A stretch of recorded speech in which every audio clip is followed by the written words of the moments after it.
The three sons of Velenara Prime were dying. Their fading light cast strange shadows across the tall crystal towers that reached toward the darkening sky. In the highest tower, Chief Xenobiologist Kethvel stood before a massive machine that hummed with desperate energy. His forearms shook as he prepared to send what might be the last message his people would ever transmit around him. The final survivors of 12 different alien species worked frantically at their stations. Beings had never known war. For thousands of years, they had lived in peace, sharing knowledge and building beautiful worlds together. They called themselves the Kepler Consortium, and they had believed that intelligence and cooperation could solve any problem.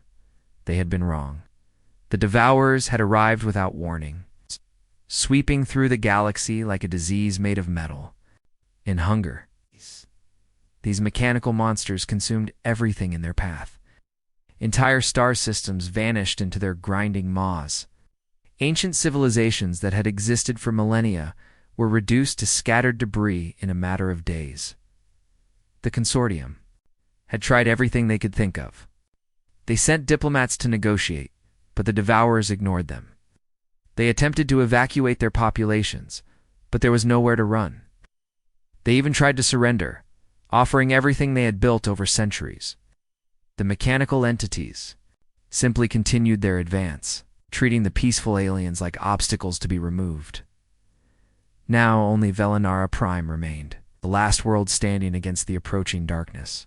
Broadcasting on all frequencies, called out Technician Mordeth from across the control room.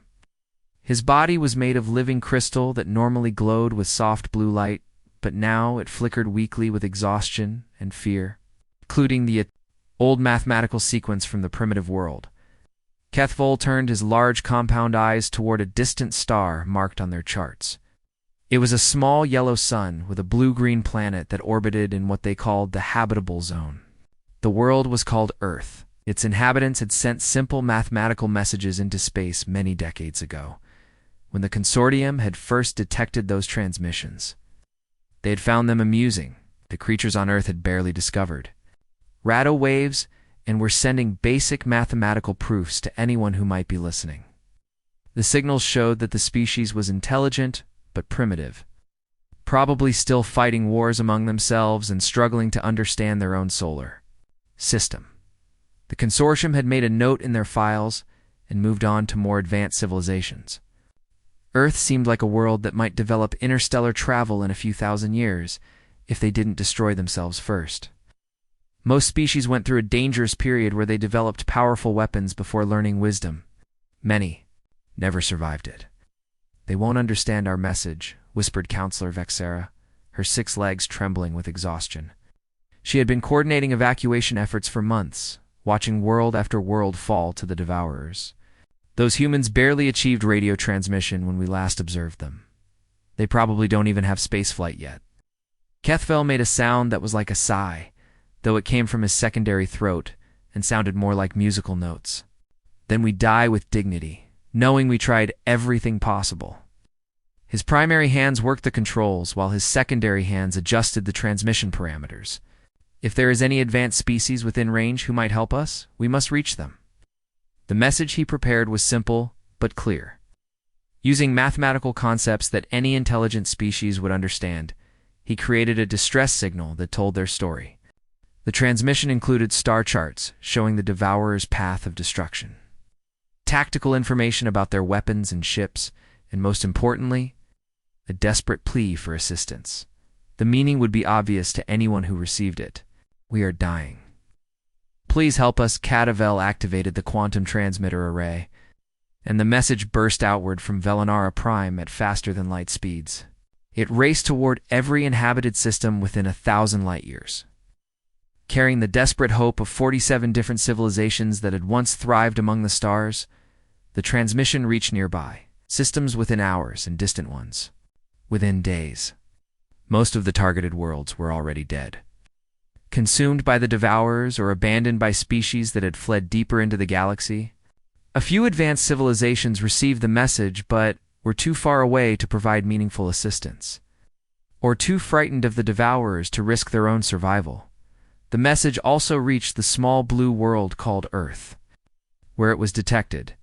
by radio telescopes and analyzed by scientists who could barely believe what they were seeing. The humans had advanced much faster than the consortium had predicted, and their response would be unlike anything the peaceful aliens could have imagined. But that was still hours away. For now, Kethvil and his people could only wait in their crystal towers, watching the approaching darkness and hoping that somewhere in the vast universe, someone had heard their cry for help. The three suns continued their slow death above Velinara. Prime and time was running out. 18 hours after the desperate message left Velinara Prime, the impossible happened. The consortium's long-range sensors detected something that shouldn't exist. A massive energy signature appearing at the edge of their star system. The readings showed a ship dropping out of faster-than-light travel, but that was impossible. The primitive species from Earth couldn't have developed such technology. Commander. Heian Wu stood perfectly still on the bridge of the UES Retribution, his dark eyes studying the glowing displays around him. The ship hummed with quiet power, its corridors filled with the controlled tension of a military vessel ready for combat. Unlike the peaceful crystal spires of the consortium, everything here was built for war. Behind him, Lieutenant Sujin worked at her station, coordinating with the navigation team as they analyzed the alien star system. Her fingers moved quickly over the controls, gathering information about planetary positions, gravity wells, and potential threats. Nearby, Ensign Timon bent over his console, carefully studying the distress signals they had intercepted during their journey. The bridge was quiet except for the soft hum of electronics and the occasional beep of incoming data. The crew moved. With practiced efficiency, each person focused on their specific task. These humans had trained for situations like this, though none of them had expected to encounter alien civilizations so soon. Captain Sujin called out, looking up from her station. We're receiving multiple communication attempts from the inner system. The signals are coming from different sources, and they seem surprised by our arrival. Hanwu's face showed no emotion as he considered this information. He had expected the aliens to be confused. According to the intelligence reports, these species had observed Earth decades ago and classified humans as primitive. They had no idea how much the human race had advanced in such a short time. "Open a channel," he ordered calmly. The main screen at the front of the bridge flickered and came to life, showing the strange face of an alien creature. It had compound eyes like an insect, and forearms that moved nervously as it tried to process what it was seeing. Behind the creature, other alien forms could be seen moving frantically around what appeared to be a control room. The alien opened its mouth and strange sounds came out, but the universal translator worked quickly to convert the meaning into human language. Even with the translation, the shock in the creature's voice was clear. "This is... How did you? Your species was primitive," the alien stammered, its forearms waving in confusion. Heian Wu looked directly at the screen, his expression remaining calm and professional. "We received your distress call. Where do you need us?" The simple question seemed to hit the alien like a physical blow. Behind the creature that had spoken, other aliens gathered around the communication device. They came in many different shapes and sizes, some tall and thin, others short and round, some with fur and others with scales. But they all shared the same expression of complete disbelief. "You came," the first alien whispered, its voice breaking with emotion. "You actually came. We don't abandon distress calls," Heian Wu said matter-of-factly. "Show us what you're fighting." As the aliens began transmitting information about their enemy, Communications Officer Mina listened carefully to the background chatter on their channels. She could hear multiple conversations happening at once, all filled with confusion and amazement. These peaceful beings had never encountered a species that responded to crisis by sending warships. The data they received painted a grim picture. The Devourers were mechanical entities that consumed entire worlds, leaving nothing behind but empty space. They moved in organized fleets and seemed immune to conventional weapons. The consortium had lost dozens of planets and billions of lives, trying to stop them. Captain Tommen suddenly called from his analysis station. I'm reading 12 more human ships dropping out of FTL nearby. The Seoul, Busan, Incheon, it's the entire Pacific Fleet. Hyenwoo nodded with satisfaction. Earth's response had been swift and overwhelming. When the distress call had been received, the military had immediately dispatched their most powerful fleet to investigate. 13 of humanity's most advanced warships now sat at the edge of alien space, ready for battle. Signal Admiral Jeho, Hyenwoo instructed. Tell him we have the situation assessed and are ready to proceed with the mission. On the communication screen, the alien leader's voice cracked with emotion. You brought a fleet? For strangers? You don't even know us? Hyunwoo looked at the creature with something that might have been surprise, as if the question didn't make sense to him. Someone called for help, he replied simply, as if the answer should be obvious to any thinking being. The silence that followed was filled with meaning. The aliens stared at their screens, trying to understand a species that would travel across the galaxy to help complete strangers. They had spent their entire existence believing that intelligence led to peace. But these humans seemed to have developed intelligence alongside an instinct to protect others. The retribution hung in space like a promise of salvation, its weapons, powered and ready. Behind it, 12 more human warships took defensive positions around the alien system. Earth had answered the call for help, and the galaxy would never be the same. The meeting room aboard the flagship Seoul felt strange and uncomfortable to the alien visitors. The air smelled different from their own worlds, metallic and recycled, with an underlying scent that the aliens couldn't identify but which humans would recognize as the smell of determination and readiness for battle. Admiral Jeho sat at the head of the long metal table, his uniform crisp and his expression serious. Around him, human officers studied holographic displays that showed star charts, weapon specifications, and tactical formations. The technology was far more advanced than anything the consortium had seen, but what surprised them most was how naturally the humans used it for planning war. Intelligence analyst So Young stood before the largest display, her fingers moving gracefully through the floating images as she explained what they had learned about the enemy. The Devourers operate on predictable patterns, she said, highlighting different star systems on the map. They prioritize high population.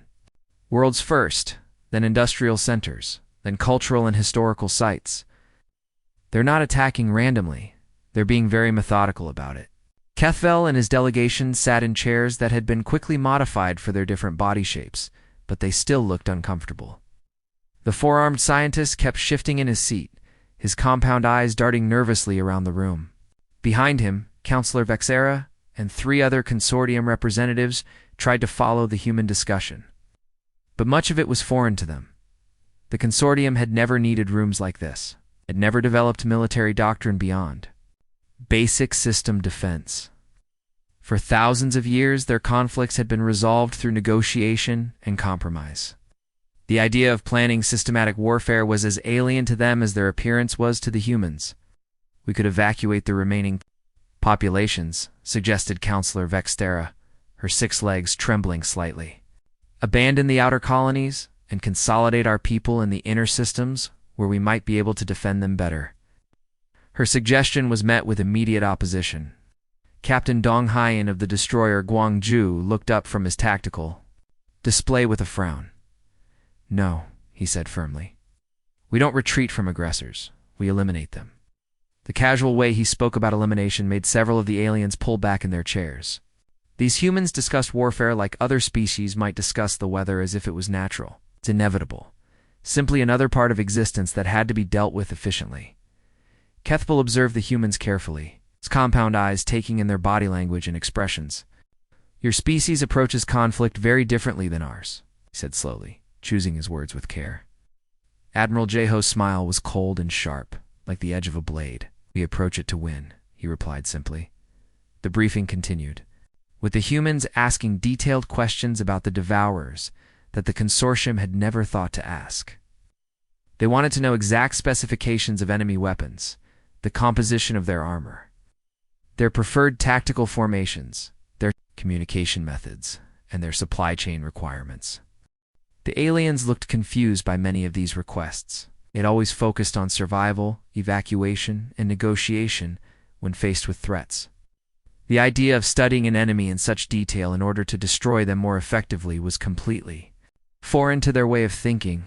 "You don't have that information," Kethville admitted when asked about the Devourers' manufacturing capabilities. "We were trying to communicate with them, not study them for weaknesses." Lieutenant Commander Hejin, the fleet's tactical officer, made notes on her tablet. "We'll need to gather that intelligence during combat operations," she said matter-of-factly. The aliens exchanged worried glances. These humans were talking about using actual battles as learning opportunities. Risking their lives to gather information that could be used in future fights? It was a level of strategic thinking that the peaceful consortium had never developed. Suddenly, Communications Officer Eugene looked up from her station near the wall. "Admiral," she interrupted, "devour a scout fleet approaching the Velinara. System 12 vessels. Heavy configuration. They'll reach the outer planets in approximately 6 hours." Admiral Jeho stood immediately, his chair sliding back with a quiet scrape. "Perfect," he said with satisfaction. "We need live tactical data." He turned to look directly at Kethville. "Permission to engage?" "No." The aliens for arms spread wide in a gesture of distress and disbelief. "You would fight them? Right now? With so few ships? You only have 13 vessels against their 12. "We have enough," Jeho replied with complete confidence.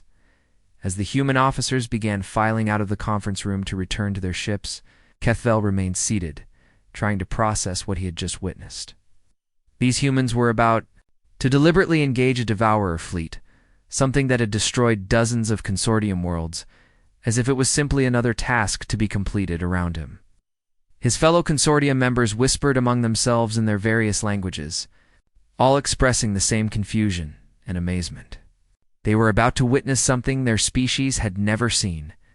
A civilization that treated interstellar warfare as a natural extension of survival, where battle was not a last resort, but a tool to be used with precision and skill.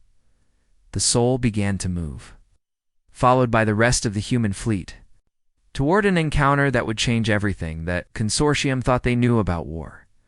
The battle began at exactly 1432 Galactic Standard Time and ended 17 minutes later with complete human victory. Every monitoring station in the Consortium recorded what happened, but none of them could truly believe what they were seeing. The human ships moved through space. Like dancers performing a deadly ballet, they twisted and turned around the devourer formations with impossible grace, their weapons firing in perfect coordination. The mechanical entities that had destroyed countless worlds suddenly found themselves facing something they had never encountered before, a species that treated warfare like an art form. Captain Sung-ho stood on the bridge of the cruiser Daegu, his voice calm and controlled as he directed the attack. Target their command nodes with precision strikes. Haijin, take the destroyer squadron and flank them from the left. Ji-hoon, prepare kinetic bombardment on my mark. The orders flowed smoothly from ship to ship, each human vessel moving exactly where it needed to be at exactly the right time. Devourers had adaptive shielding that could adjust to any weapon the Consortium had ever used, making them nearly invincible. But the human weapons were different.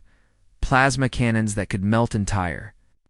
Asteroids met projectiles moving at incredible speeds. Chunks of metal accelerated to significant fractions of light speed that hit with the force of nuclear explosions.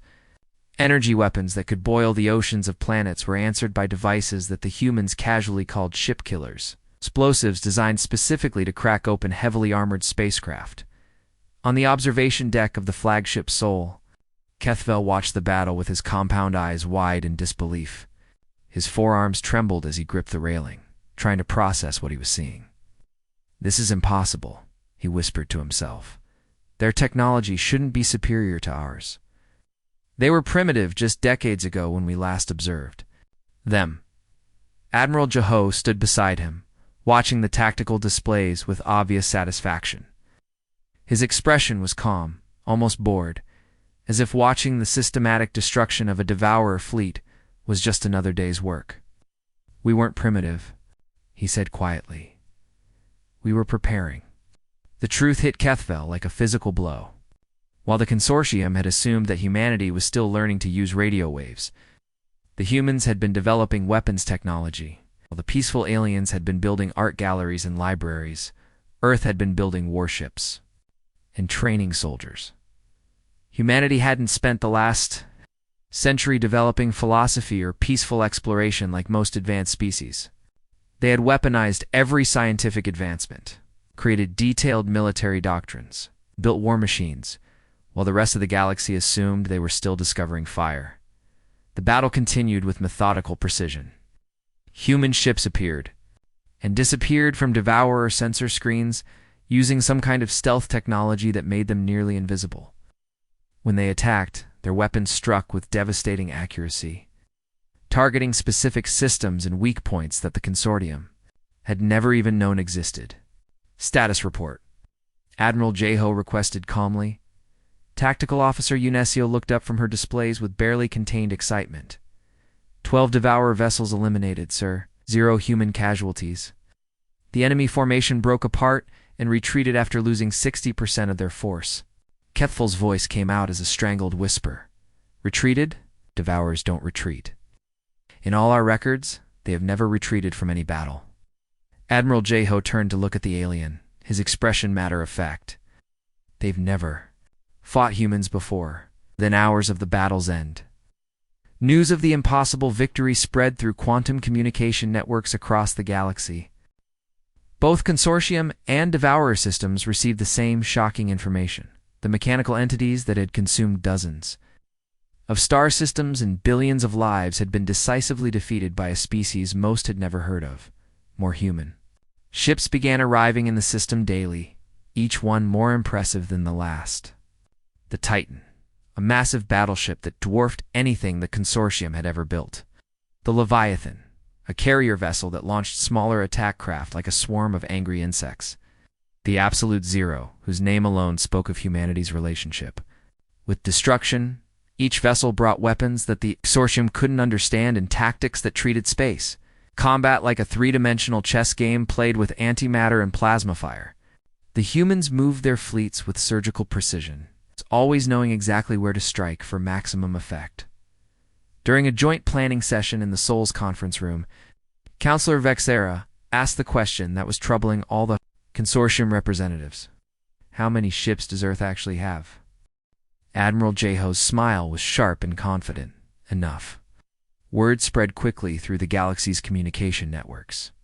The Devourers, for the first time in their mechanical existence, began withdrawing from star systems where human fleets were operating. Species that had been hiding in the outer rim started whispering the same message to each other. The Death World called. Earth had chosen a side in the war. The peaceful consortium was beginning to understand that their salvation had come from the most unlikely source imaginable, a species that had turned warfare into a science and destruction into an art form.